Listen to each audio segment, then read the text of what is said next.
नमस्कार दोस्तों, आपका स्वागत है हमारे YouTube चैनल और हमारी वेबसाइट पर, जहां पर हम आप लोगों को बताते हैं साइंस के कुछ ऐसे प्रश्न जो प्रतियोगी परीक्षाओं में बार बार आते रहते हैं।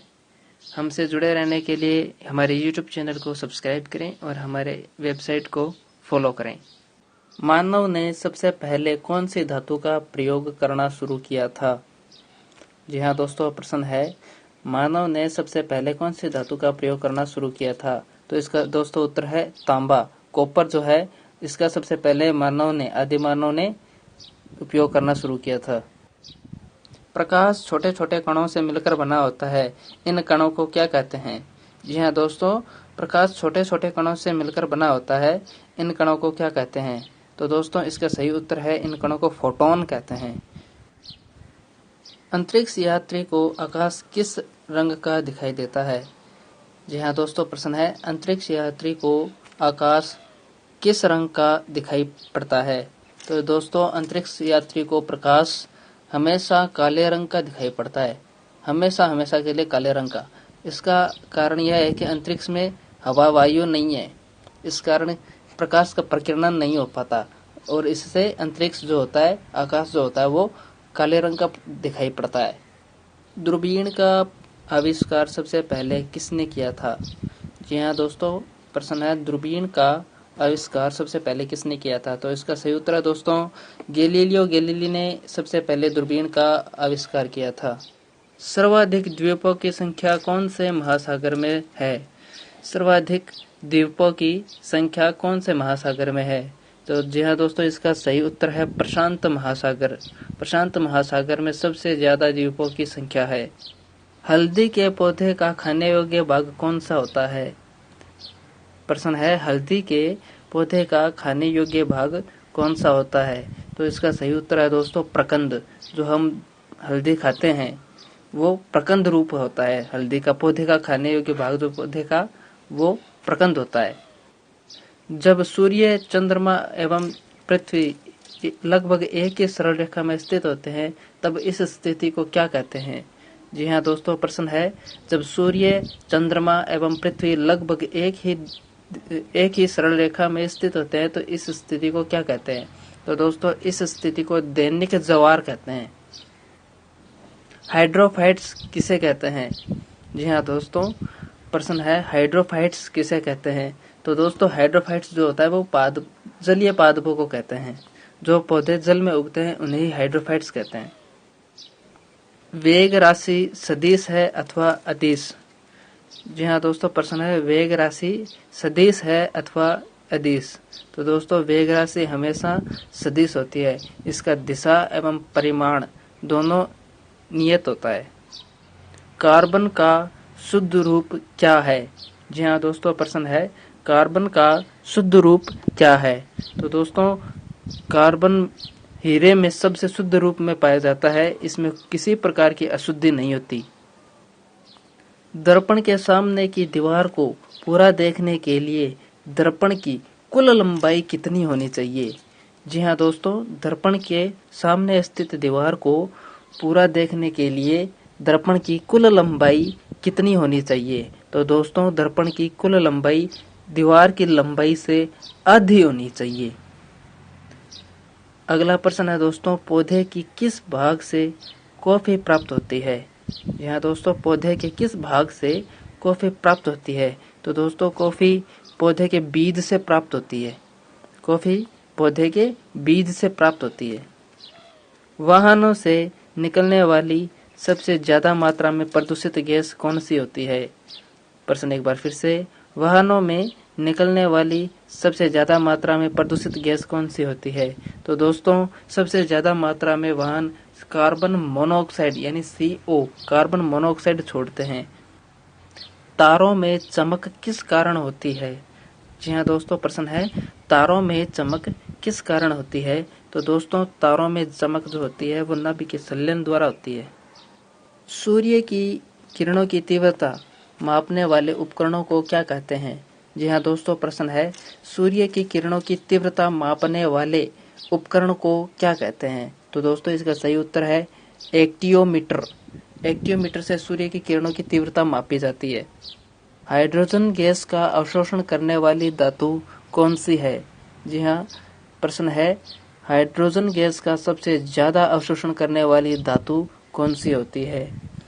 तो इसका सही उत्तर है दोस्तों पैलेडियम, पीडी। पैलेडियम धातु हाइड्रोजन गैस का सबसे ज्यादा अवशोषण करती है। जीरोफाइट प्लांट किसे कहते हैं? जी हाँ दोस्तों, प्रश्न है जीरोफाइट प्लांट किसे कहते हैं? तो इसका सही उत्तर है मरुद्भिद क्षेत्र में उगने वाले प्लांट को जीरोफाइट प्लांट कहते हैं। जीव द्रव्य जीवन का भौतिक आधार है, यह कथन किसका है? जीव द्रव्य जीवन का भौतिक आधार है, यह कथन किसका है? तो दोस्तों यह कथन लेमार्क का है। लेमार्क ने कहा था जीव द्रव्य जीवन का भौतिक आधार होता है। मोती का मुख्य अवयव क्या होता है? जी हाँ दोस्तों, मोती का मुख्य अवयव क्या होता है? तो दोस्तों मोती का मुख्य अवयव जो होता है वो कैल्शियम कार्बोनेट होता है। मोती में सबसे ज्यादा कैल्शियम कार्बोनेट पाया जाता है। अधिक कार्य करने से मांसपेशियों में थकावट और दर्द क्यों होता है? अधिक कार्य करने से मांसपेशियों में थकावट और दर्द क्यों होता है? तो इसका सही कारण है दोस्तों मांसपेशियों में लैक्टिक एसिड जो होता है वो जमा हो जाता है। डीएनए खंडों को जोड़ने के लिए कौन सा एंजाइम काम में लिया जाता है? जी हाँ दोस्तों, प्रश्न है डीएनए खंडों को जोड़ने के लिए कौन सा एंजाइम काम में लिया जाता है? तो इसका सही उत्तर है लाइगेज एंजाइम। जी हाँ दोस्तों, डीएनए खंडों को जोड़ने के लिए लाइगेज एंजाइम को काम में लिया जाता है। परमाणु बम किस सिद्धांत पर कार्य करता है? जी हाँ, प्रश्न है परमाणु बम किस सिद्धांत पर कार्य करता है? तो इसका सही उत्तर है दोस्तों नाभिकीय विखंडन। परमाणु बम जो होता है वो नाभिकीय विखंडन के सिद्धांत पर कार्य करता है। इसमें एक नाभिक कई छोटे छोटे नाभिकों में बदल जाता है। एक अश्वशक्ति में कितने वाट होते हैं? जी हाँ दोस्तों, प्रश्न है एक अश्वशक्ति में कितने वाट होते हैं? तो दोस्तों इसका सही उत्तर है 746 वाट। एक अश्वशक्ति में 746 वाट होते हैं, या फिर 746 वाट को एक अश्वशक्ति अपन बोलते हैं। विद्युत धारा की इकाई क्या है? प्रश्न है विद्युत धारा की इकाई क्या है? तो दोस्तों विद्युत धारा की इकाई एम्पियर है। एम्पियर में विद्युत धारा को मापा जाता है। प्रोटॉन की खोज किसने की थी? प्रश्न एक बार फिर से, प्रोटॉन की खोज किसने की थी? जी हाँ दोस्तों, प्रोटॉन की खोज रदरफोर्ड ने करी थी। शहद का प्रमुख घटक क्या होता है? जी हाँ दोस्तों, शहद का प्रमुख घटक क्या होता है? तो दोस्तों शहद का प्रमुख घटक जो होता है वो फ्रक्टोज शर्करा होती है। फ्रक्टोज शर्करा। पदार्थ की चतुर्थ अवस्था क्या कहलाती है? जी हाँ दोस्तों, प्रश्न है पदार्थ की चतुर्थ अवस्था क्या कहलाती है? तो दोस्तों पदार्थ की चतुर्थ अवस्था प्लाज्मा कहलाती है, और पांचवी अवस्था जो होती है वो बोस आइंस्टाइन कंडेंसेट होती है। और तीन अपन लोग जानते हैं, ठोस द्रव गैस, चौथी प्लाज्मा और पांचवी बोन्स आइंस्टाइन कंडेंसेट। मानव शरीर में विटामिन ए कौन से अंग में संग्रहित होता है? प्रश्न एक बार फिर से, मानव शरीर में विटामिन ए कौन से अंग में संग्रहित होता है? तो इसका सही उत्तर है दोस्तों यकृत। यकृत है वो मानव शरीर में विटामिन ए का संग्रहण करता है। ऐसा क्या होता है प्रेशर कुकर में कि खाना जल्दी पक जाता है? ऐसा क्या होता है प्रेशर कुकर में कि खाना जल्दी पक जाता है? जी हाँ दोस्तों, प्रेशर कुकर जो है वो एक सिद्धांत पे कार्य करता है। वह प्रेशर कुकर दाब लगाकर जल के क्वथनांक को बढ़ा देता है। जल के क्वथनांक बढ़ जाता है, इस कारण से जो खाना है वो जल्दी पक जाता है। इसलिए कहते हैं कि खाना ढक्कन डाल के पकाना चाहिए, इससे जल का क्वथनांक बढ़ जाता है। मिल्क ऑफ मैग्नीशिया का रासायनिक सूत्र क्या है? या फिर मिल्क ऑफ मैग्नीशिया किसे कहते हैं? तो दोस्तों इसका सही उत्तर है मैग्नीशियम हाइड्रोक्साइड को ही मिल्क ऑफ मैग्नीशिया कहते हैं। मैग्नीशियम हाइड्रोक्साइड को ही मिल्क ऑफ मैग्नीशिया कहते हैं। शैवालों की कोशिका भित्ति का प्रमुख घटक क्या होता है? प्रश्न एक बार फिर से, शैवालों की कोशिका भित्ति का प्रमुख घटक क्या होता है? तो दोस्तों शैवालों की कोशिका भित्ति का प्रमुख घटक जो है वो सेल्यूलोज होता है। सेल्यूलोज ही से ही शैवालों की कोशिका भित्ति बनी भी होती है। कुनेन किस पौधे से प्राप्त किया जाता है? जी हाँ दोस्तों, कुनेन किस पौधे से प्राप्त किया जाता है? कुनेन जो मलेरिया रोग के अंदर काम में आता है, वो कुनेन किस पौधे से प्राप्त किया जाता है? जो कुनेन दोस्तों सिनकोना पौधे से प्राप्त किया जाता है। सिनकोना की छाल से और तने से कुनेन प्राप्त किया जाता है। नारियल का खाने योग्य भाग कौन सा होता है? जी हाँ दोस्तों, नारियल का खाने योग्य भाग कौन सा होता है? तो दोस्तों मैं आपको बता दूं, नारियल का खाने योग्य भाग जो होता है वो भ्रूणपोष होता है। जो अपन खाते हैं सफेद रंग का जो होता है वह भ्रूणपोष होता है।